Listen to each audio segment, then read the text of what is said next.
Assalamualaikum warahmatullahi wabarakatuh. Salam anti korupsi. Selamat berjumpa peserta pelatihan dasar CPNS pada e-learning mata pelatihan anti korupsi. Perlu saya sampaikan, mata pelatihan ini kalau dikonversi 12 jam pelatihan tatap muka. Pertama-tama saya tentu saja memperkenalkan diri dulu. Nama Perlindungan Silitonga, Widya Suara menampung mata pelatihan anti korupsi pada UPT Diklat BKPSDM Kota Lubuk Linggau.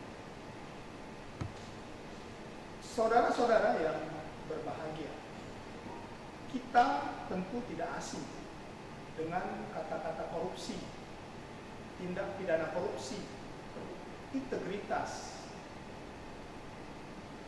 Baik, untuk kesempatan ini nanti kita akan bersama-sama belajar lebih dalam lagi apa itu yang dimaksud dengan tindak pidana korupsi, integritas, kejujuran, dan lain sebagainya.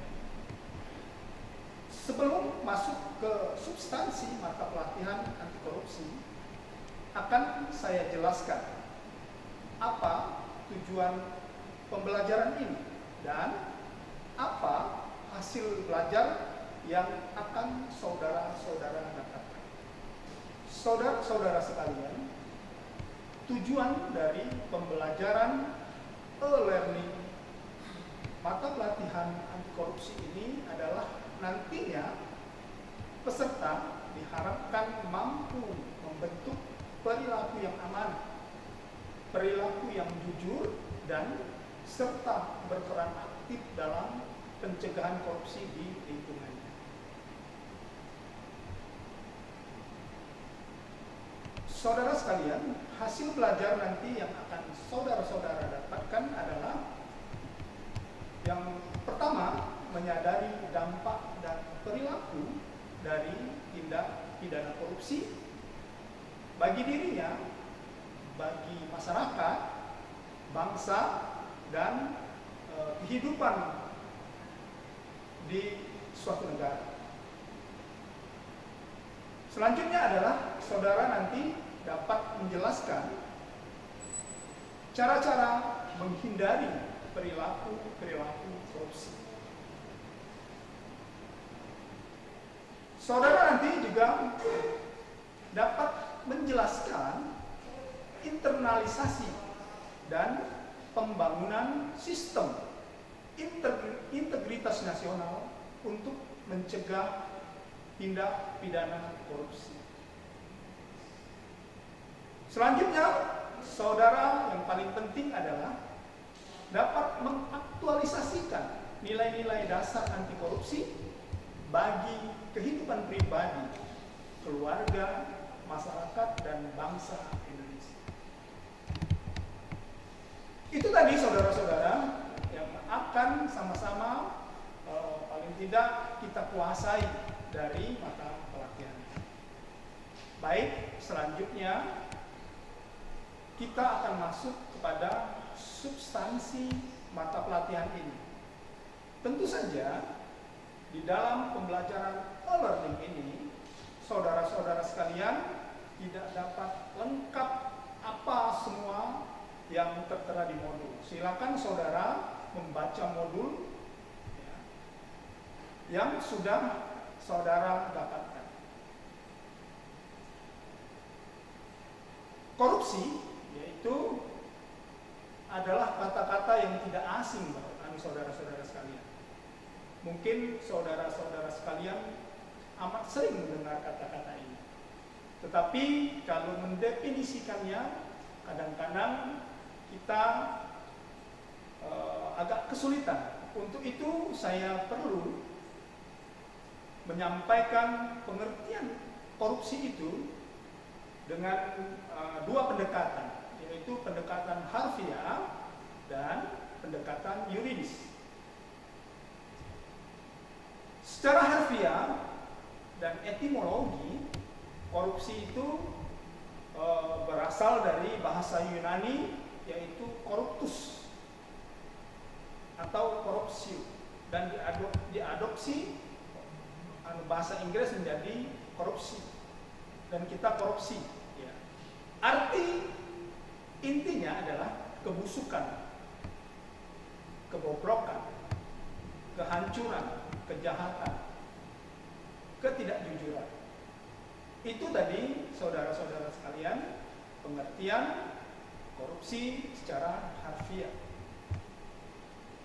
Baik, selanjutnya adalah pendekatan yuridis.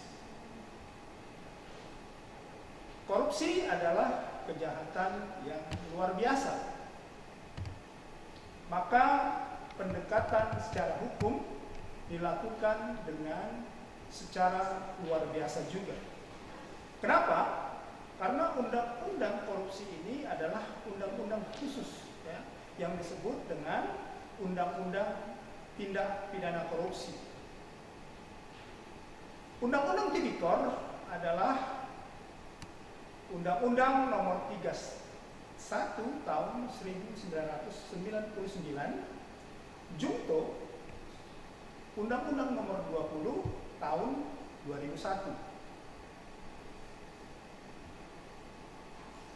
Dalam pendekatan undang-undang ini dijelaskan bahwa setiap orang dengan sengaja, dengan melawan hukum untuk melakukan perbuatan dengan tujuan memperkaya diri sendiri ataupun orang lain, atau suatu korporasi yang mengakibatkan kerugian keuangan negara atau perekonomian negara. Ini adalah masuk ke dalam ranah undang-undang tipikor. Lalu pertanyaannya, apa saja yang masuk dalam ranah undang-undang tipikor tersebut? Yaitu Undang-Undang 3199, Junto Undang-Undang Nomor 20 Tahun 2001. Yang pertama adalah kerugian keuangan negara. Ya, ada pasal 2, 3, dan 4. Suap menyuap, pemerasan, perbuatan curang, penggelapan dalam jabatan.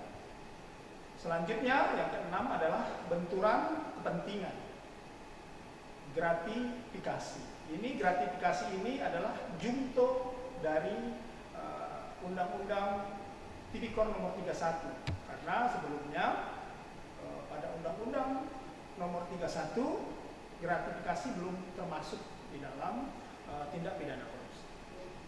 Baik, saudara-saudara sekalian, untuk lebih jelasnya silakan saudara membaca modul ya yang sudah saudara-saudara dapatkan. Bisa di-download atau bisa dibaca pada web BKPSDM Kota Lubuk. Lalu pertanyaannya, Undang-Undang Tipikor atau gini ya, apa saja yang mengancam ASN, penyelenggara negara, pejabat negara ya, pada pelaksanaan kerja sehari-harinya. Di sini perlu kehati-hatian Bapak Ibu Saudara. Kita fokus pada ASN saja ya, atau PNS saja ya.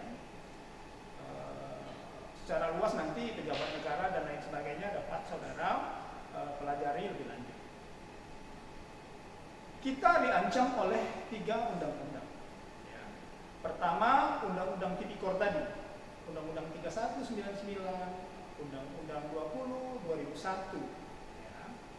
Selanjutnya adalah Undang-Undang Lembaga Khusus Pemberantas Korupsi, yaitu Undang-Undang KPK, yaitu Undang-Undang Nomor 30 Tahun 2002 tentang pelaksanaan penindakan korupsi pada lembaga anti rasuah KPK.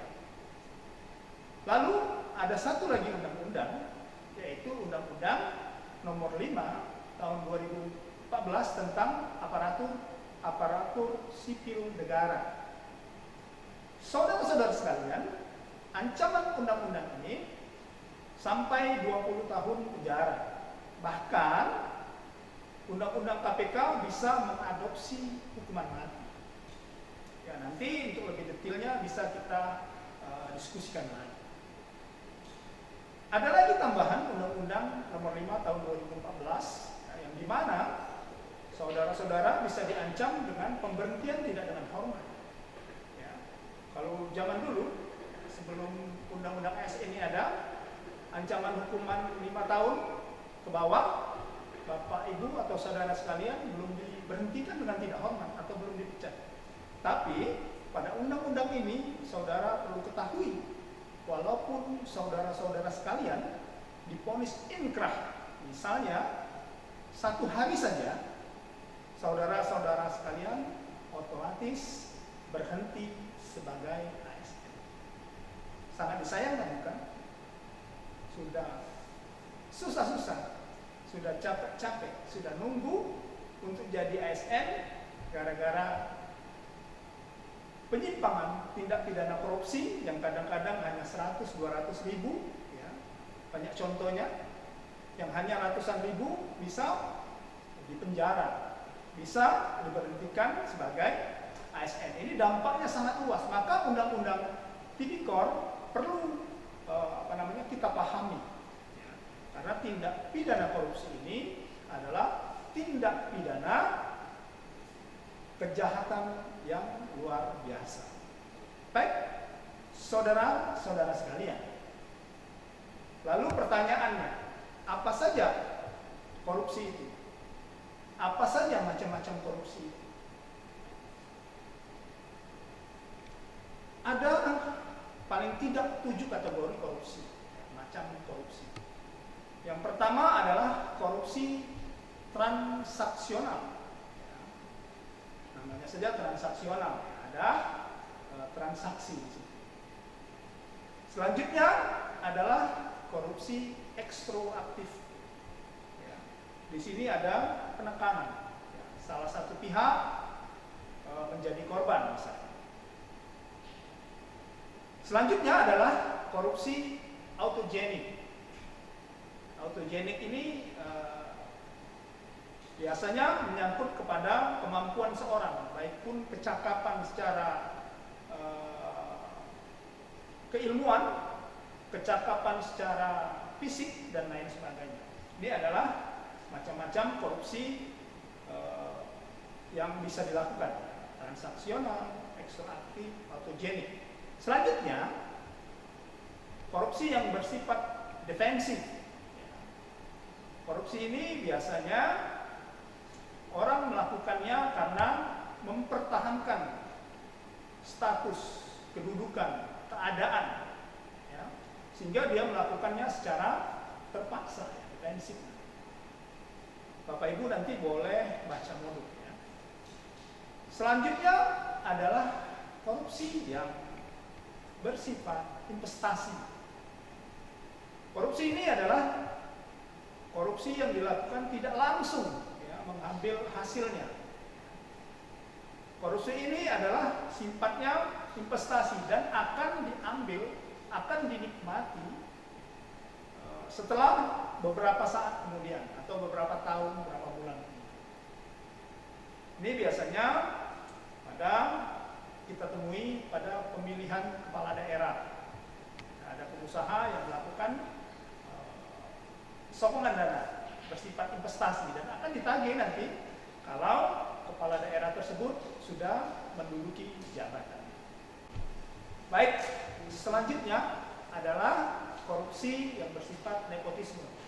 Korupsi ini biasanya mengadopsi kepentingan keluarga atau klan tertentu. Banyak contohnya, ya. Bapak Ibu bisa lihat misalnya di Tangerang, ya. Itu contohnya salah satu. Selanjutnya adalah korupsi yang berbentuk suportif.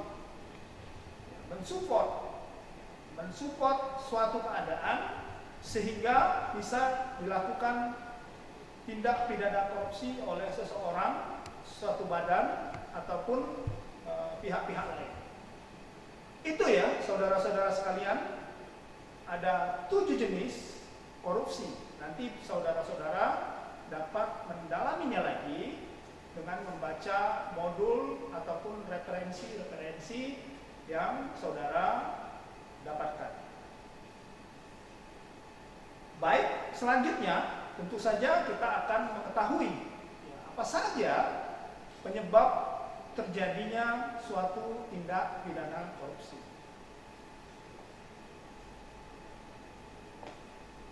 Tindak pidana korupsi itu paling tidak ada 3 penyebabnya.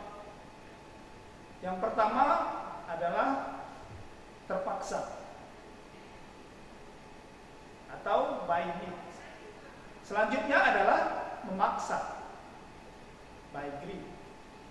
Dan penyebab korupsi selanjutnya adalah dipaksa atau terjadi dengan by system, oleh suatu sistem mereka dipaksa. Itu paling tidak 3 penyebab dari tindak pidana korupsi.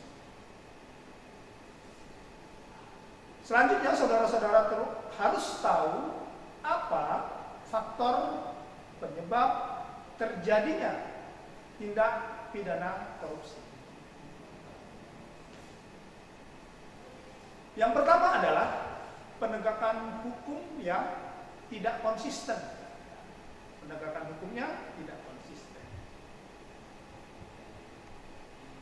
Tele-tele tebang tebu, kata orang.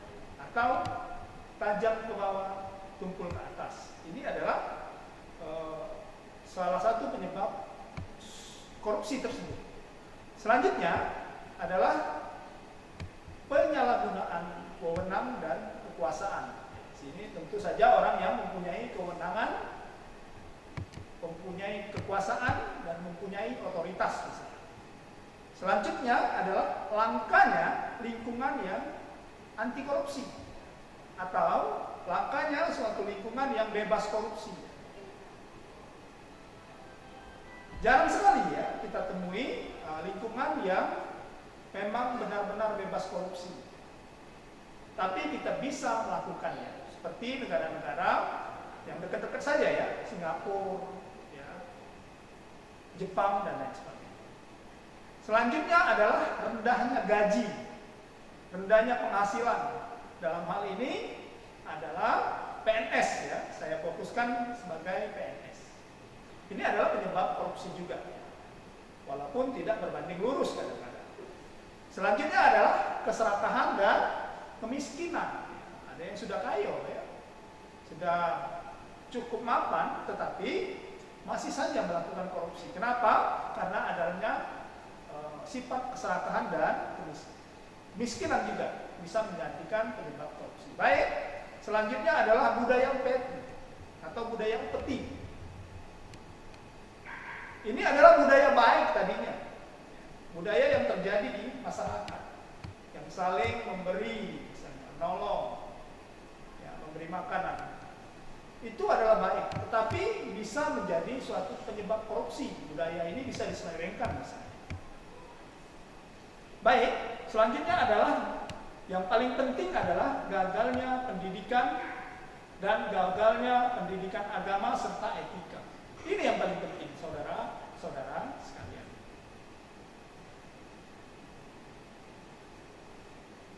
Baik, adalah pertanyaan kita selanjutnya, apa saja ya, yang menyebabkan dampak apa saja yang disebabkan oleh korupsi? Banyak dampaknya. Bisa kita lihat di sekitar kita. Misalnya menjadi pendapatan per kapita yang kurang atau tidak sebagaimana mestinya. Banyaknya tingkat pengangguran. Rendahnya tingkat pendidikan. Angka kematian bayi. Kriminalitas. Narkotika dan obat-obat terlarang lainnya. Tingkat daya beli masyarakat. Daya saing sektor-sektor unggulan yang rendah. Karena apa? Karena dikuasai atau dicengkeram oleh korupsi. Baik, Bapak Ibu sekalian, di sini juga saya akan jelaskan ya, nilai-nilai anti korupsi. Ada 9 ya, nilai anti korupsi. Ada nilai inti, ada nilai etos kerja, dan ada nilai sikap. Nilai inti adalah di sini adalah jujur, disiplin, dan tanggung jawab. Nilai sikap yaitu adalah adil, berani, peduli. Nilai etos kerja, kerja keras, sederhana, dan mandiri.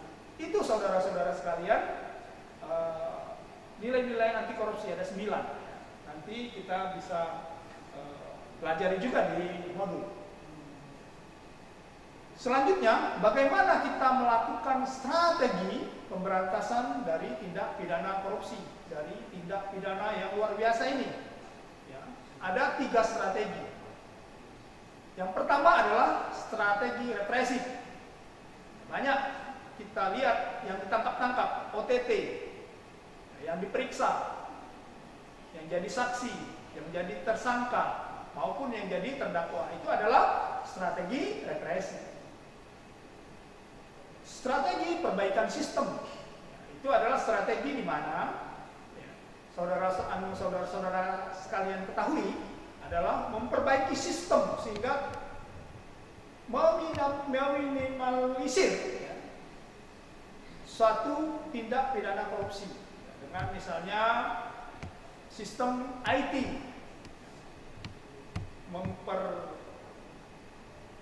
memperjarang tatap muka misalnya. Ini adalah suatu sistem. Membuat undang-undang, clean government. Ini adalah sistem. Membuat sistem pengawasan internal misalnya, dan lain sebagainya. Atau sistem kontrol oleh lembaga legislatif atau lembaga lain di luar institusi induk. Misalnya BPK, BPKP diperkuat. Ini adalah sistem strategi perbaikan suatu sistem untuk pemberantasan korupsi. Selanjutnya adalah sistem strategi ini adalah edukasi dan kampanye. Misalnya edukasi di media massa, di media sosial, atau pakai banner, stiker dan lain sebagainya, atau melakukan pendidikan ke sekolah-sekolah, ke anak-anak. Ini adalah strategi pemberantasan korupsi. Ya, baik, ada 3 tadi ya.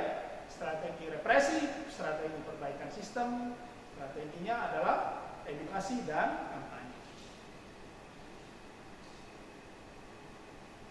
Baik, saudara-saudara sekalian, kita sini penting, ya, amat penting untuk mengetahui definisi suatu integritas. Apa itu integritas? Sering-sering kita dengar integritas adalah jujur dan lain sebagainya. Integritas adalah bertindak secara konsisten antara apa yang dikatakan dengan tingkah laku atau perbuatannya, yang sesuai dengan nilai-nilai yang dianut.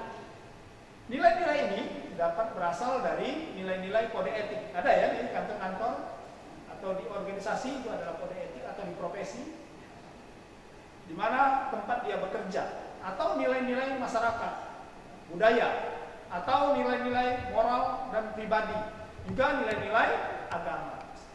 Ini adalah definisi integritas. Bertindak secara konsisten apa yang dikatakan dengan apa yang diperbuat. Itu ya secara singkat. Ya, nilai-nilai integritas tadi ya ada jujur, peduli, mandiri, disiplin, tanggung jawab, kerja keras, sederhana, berani, dan adil. Menjadi pribadi yang berintegritas. Saudara-saudara sekalian adalah ASN atau PNS yang diharapkan dalam pembelajaran ini menjadi pribadi yang berintegritas, yang sesuai dengan aturan yang berlaku, baik aturan agama, aturan hukum, aturan tata negara, atau aturan kode etik profesi, kode etik organisasi dan lain-lain sebagainya.